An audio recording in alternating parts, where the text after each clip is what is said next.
بسم اللہ الرحمن الرحیم صلی اللہ علی النبی الامی وآلہ صلی اللہ علیہ وسلم صلاۃ و سلام علیک یا رسول اللہ یا رسول اللہ یا رسول اللہ یا رسول اللہ انظر حالنا یا حبیب اللہ اسمع قالنا اننی فی بحر ہم مغرق خذ یدی سہل لنا اشکالنا یا ایھا الذین آمنوا اطیعوا اللہ واطیعوا الرسول واولی الامر منکم فإن تنازعتم فی شیء فردوه الی اللہ والرسول ان کنتم تؤمنون باللہ والیوم الآخر ذلک خیر واحسن تأویلا۔ اے ایمان والو، اللہ کی اطاعت کرو اور رسول کی اطاعت کرو اور ان کی جو تم میں سے حکومت والے ہیں۔ پھر اگر کسی بات میں تمہارا اختلاف ہو جائے تو اگر اللہ اور آخرت کے دن پر ایمان رکھتے ہو تو اس بات کو اللہ اور رسول کی بارگاہ میں پیش کرو، یہ بہتر ہے اور اس کا انجام سب سے اچھا ہے۔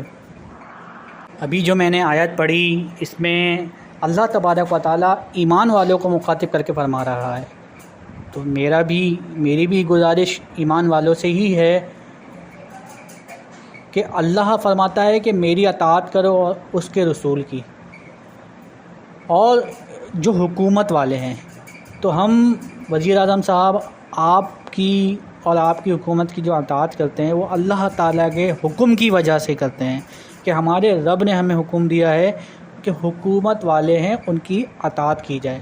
اب اللہ ہی اس کا عطا فرما رہا ہے کہ اگر تمہارا کچھ اختلاف ہو جائے تو جو اختلاف ہے اس کو اللہ تعالیٰ کی بارگاہ میں پیش کرو، یعنی اللہ اور رسول کی بارگاہ میں پیش کرو، یعنی اللہ اور رسول نے اس کا حکم کیا دیا ہے اس کے متعلق معلومات کرو، تو اللہ یہ بہتر ہے اور اس کا انجام بھی بہت اچھا ہے۔ یہ اللہ تبارک و تعالیٰ فرما رہا ہے قرآن پاک میں، جو میں نے ابھی آیت پڑھی اس میں اس کا مفہوم موجود ہے۔ اس آیت کا ریفرنس ہے سورہ نساء آیت نمبر 59۔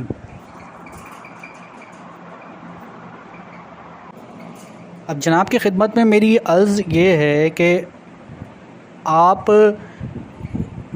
سمجھتے ہیں کہ یہ جو ہمارے مسلمان بھائی احتجاج کر رہے ہیں، یا محترم وزیر اعظم صاحب آپ سے گزارش یہ ہے کہ ان کی سوچ کو سمجھیں۔ ہمارے جناب خادم رضوی رحمۃ اللہ تعالی علیہ کا ویڈیو بیان انٹرنیٹ پر موجود ہے جس میں وہ فرماتے ہیں کیونکہ فرانس کے صدر نے حکومتی سطح پر گستاخی کی ہے تو اس کا جواب بھی حکومتی سطح پر ہی دیا جائے۔ بات سوچ کو سمجھنے کی ہے۔ آپ نے اپنی ابھی فرمایا اپنی اسپیچ میں جو قوم سے آپ نے کی، تو میں ایک شہری ہونے کے ناطے آپ کو مخلصانہ مشورہ دینا چاہتا ہوں جو اس ویڈیو میں چند گزارشات کے طور پہ آپ سے عرض کروں گا، شاید اللہ تبارک و تعالی سمجھنے کی توفیق عطا فرمائے۔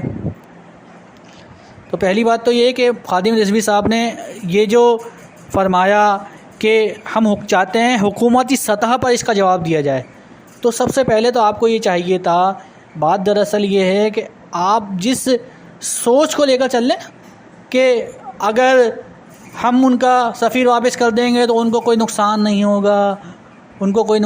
ہوگا اور جو ہے اس سے کچھ ہمیں فائدہ حاصل نہیں ہوگا۔ بات یہ ہے کہ یہ ہے بزدلانہ سوچ۔ ایک مسلمان ملک کا حکمران ہونے کی حیثیت سے ہماری سوچ کو دلیرانہ ہونا چاہیے۔ آپ یاد کریں کہ جب ورلڈ کپ میں آپ شروع کے 3 میچز ہار گئے تھے تو اس کے بعد آپ کی ایگریسو سوچ ہوئی تھی یا آپ کی بزدلانہ سوچ ہو گئی تھی؟ اب آپ نے کہا تھا آر یا پار ہے۔ آپ جو بار بار قوم کو خطاب کرتے ہیں اس میں آپ دیکھتے ہیں کہ آپ کبھی صلاح الدین ایوبی کی مثالیں دے رہے ہیں، کبھی جو ہے ہمارے بزرگوں کی مثالیں دے رہے ہیں، تو بزرگوں کی سوچ دلیرانہ ہوا کرتی تھی، انہوں نے ساری کشتیاں جلا دی تھیں، تو اس کے بعد انہوں نے اندلس کو فتح کیا تھا. تو ہمیں جب تک اپنی سوچ کو بدلنا نہیں پڑے گا، ہم جب تک ان کے سامنے آنکھوں میں آنکھیں ڈال کر باتیں نہیں کریں گے. ہمارے جو بزرگان دین ہیں، خادم رضوی ہیں، جو اہل سنت درود و سلام والے ہیں، دراصل وہ چاہتے یہ ہیں قرآنوں سے، ان کو حکومت میں آنے کی کوئی لالچ نہیں ہے، نہ ان کو اس میں آ کے بیٹھنے کی یا حکومت کرنے کی کوئی لالچ ہے، بلکہ یہ تو ہماری پرانی سوچ ہے. آپ بنارس کانفرنس دیکھ لیں جو 1945 میں ہوئی تھی، اس میں بھی ہمارے بزرگوں نے، درود و سلام پڑھنے والے بزرگوں نے، نہ کہ چاپلوس مخالفین جو تھے وہ تو مخالفت کر رہے تھے، وہ چاپلوسی کر رہے تھے، جو آج کل آپ کے قریب ہیں، مشیر بنے ہوئے ہیں آپ کے. لیکن ہماری سنی بنارس کانفرنس میں آپ دیکھیں کہ ہمارے بزرگوں نے کیا فرمایا تھا، آج بھی نیٹ پہ موجود ہے اس کی ڈیٹیل، کہ اگر یہ قائد اعظم وزیر اس مطالبے سے پاکستان کے ہٹ بھی جائیں گے تو ہم اپنا مطالبہ نہیں چھوڑیں گے. یہ الفاظ سنہری حروف سے موجود ہیں ہمارے بزرگوں کے، درود و سلام پڑھنے والوں کے. اس کے بعد جب پاکستان بن گیا، وہ اپنی اپنی خانقاہوں میں، اپنی اپنی مساجدوں میں اپنے اپنے دین مصروف ہو گئے. اگر ان کو لالچ حکومت کا ہوتا، دراصل ہمیں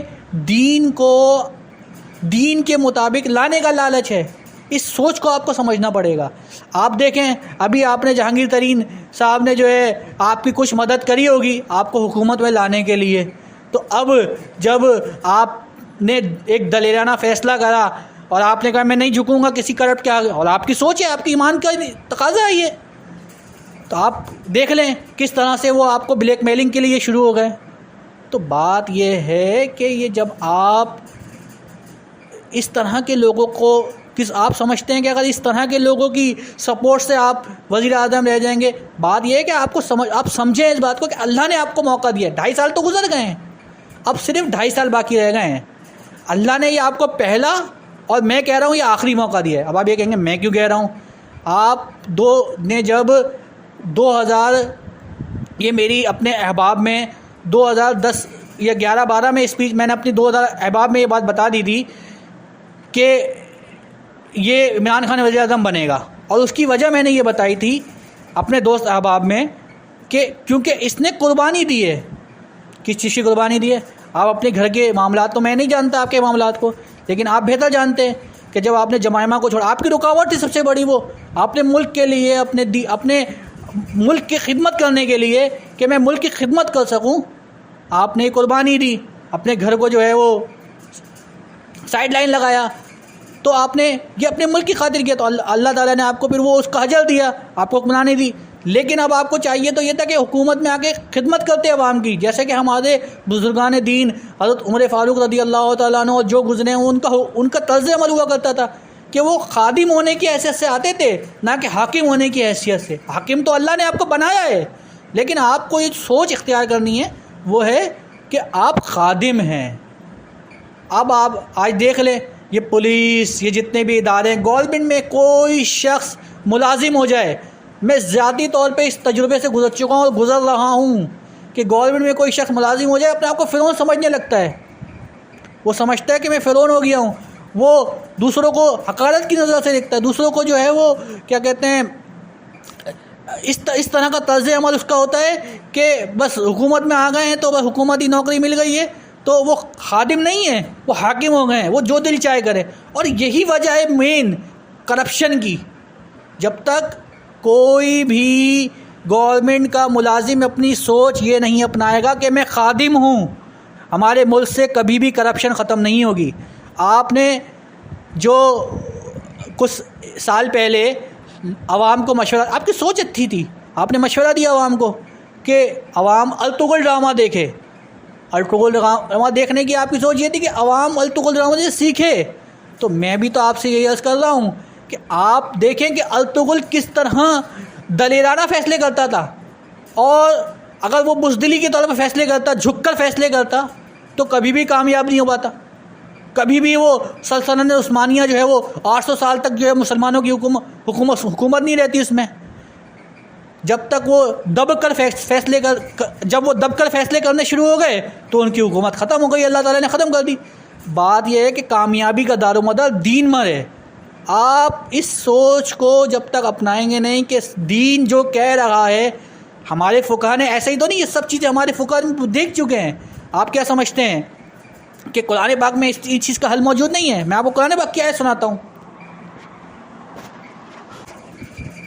اللہ پاک فرماتا ہے لا يتخذ المؤمنون الكافرين اولیاء من دون المؤمنین ومن يفعل ذلك فليس من الله في شيء الا ان تتقوا منهم تقاه ويحذركم الله نفسه وإلى الله المصير وإلى الله المصير.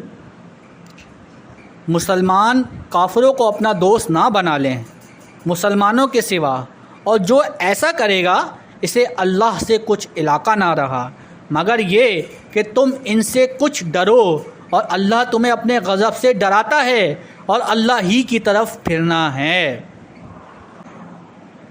اس آیت کا ریفرنس سورہ آل عمران آیت نمبر 28.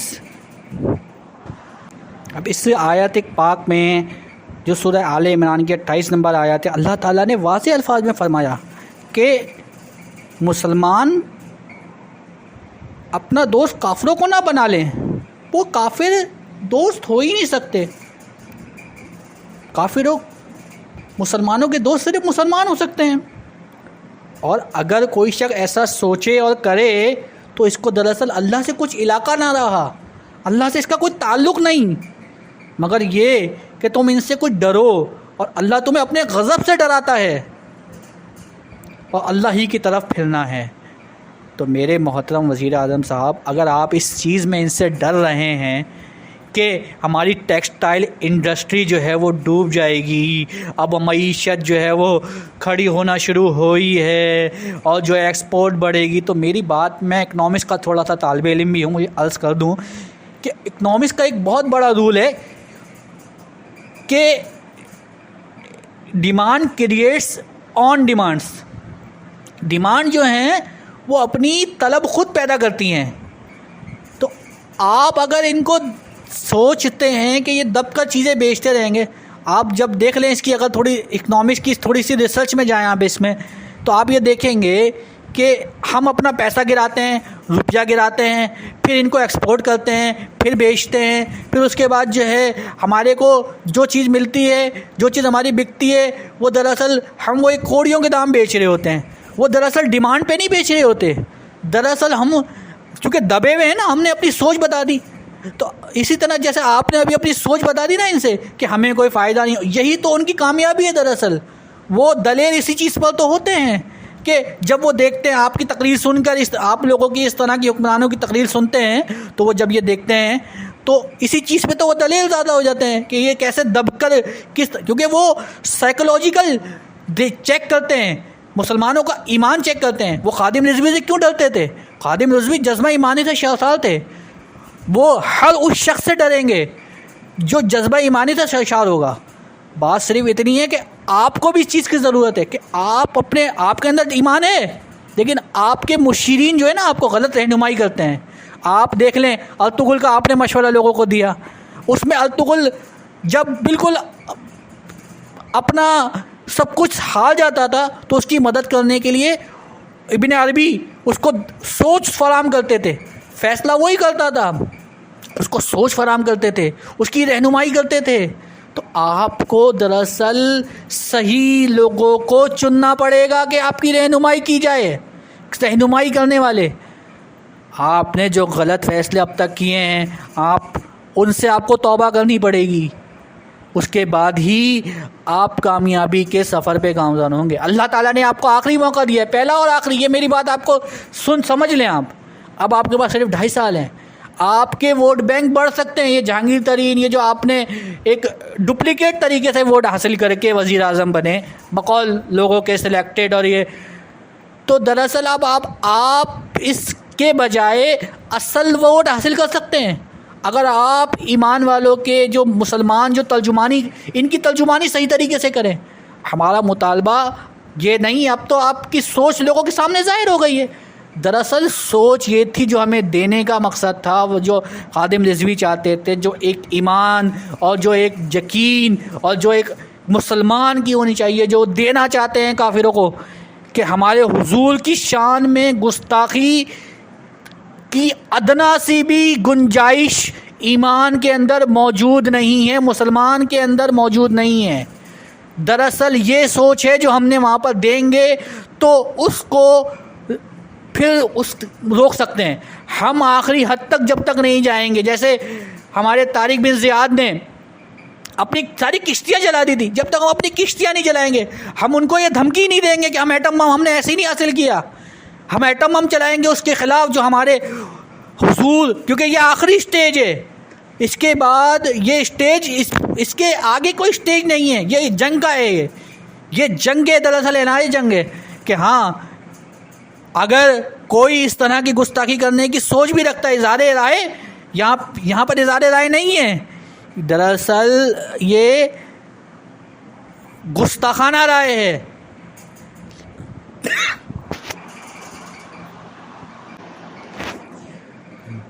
بشر المنافقین بأن لهم عذابا أليما الذين يتخذون الكافرين أولياء من دون المؤمنين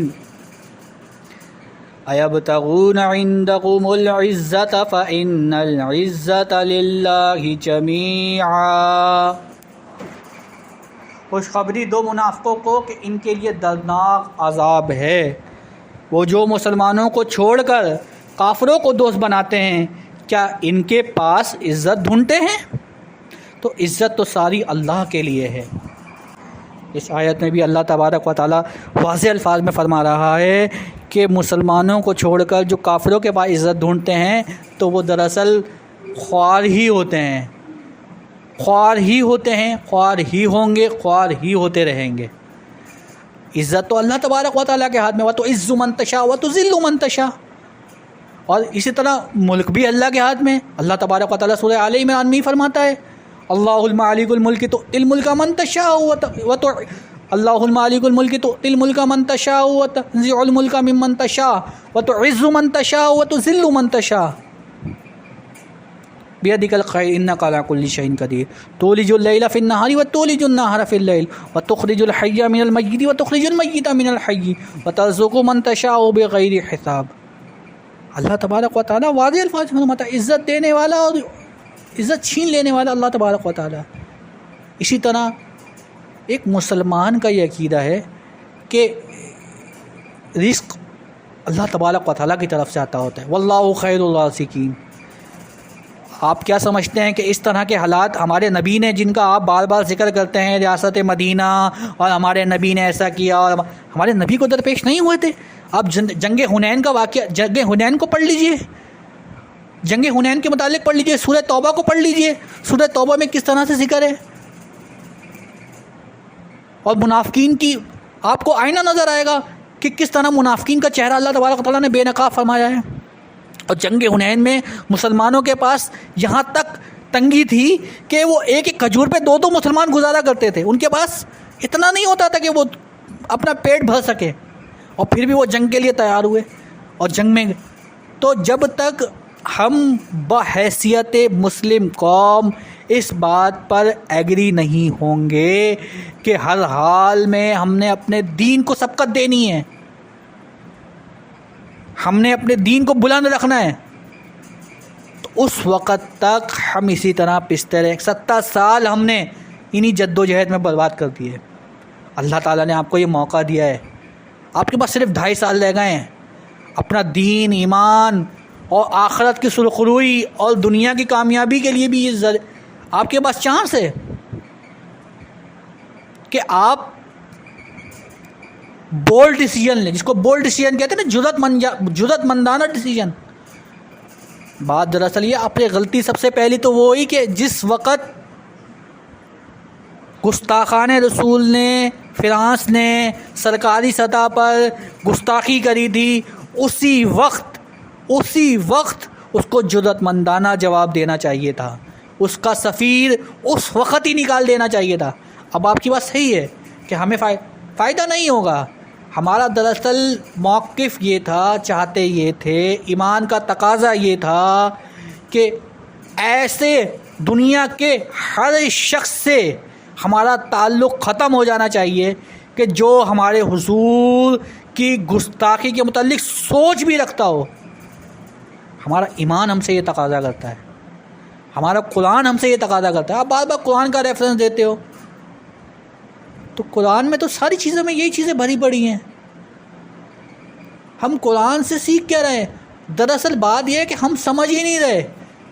قرآن کو سمجھتے علماء ہیں جو علماء حق ہیں اور وہ سمجھاتے ہیں, ہم ان کو انتہا پسند بنا دیتے ہیں, ہم ان کو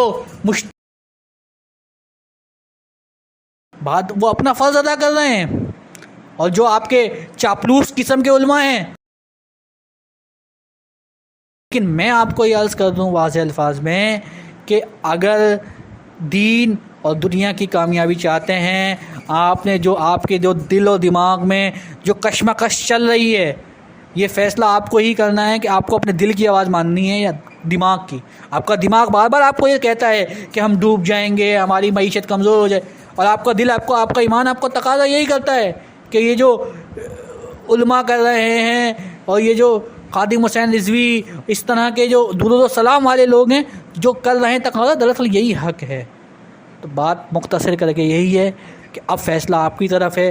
میرا یہاں تک اللہ تبارک و تعالیٰ نے فرض تھا جو میں نے ادا کیا. اللہ کرے میری یہ بات آپ تک پہنچ جائے اور آپ کی سمجھ میں آ جائے. اللہ تعالیٰ سے دعا کرتا ہوں اللہ تبارک و تعالیٰ سمجھ بوجھ عطا فرمائے آپ کو بھی اور اس قوم کو بھی جو غلط راہ پہ چل نکلی ہے, تاکہ ہم جس رستے سے بھٹک گئے ہیں اس رستے کی طرف واپس آئیں, اور اللہ تبارک و تعالیٰ ہمیں دین و دنیا میں سرخرو فرمائے.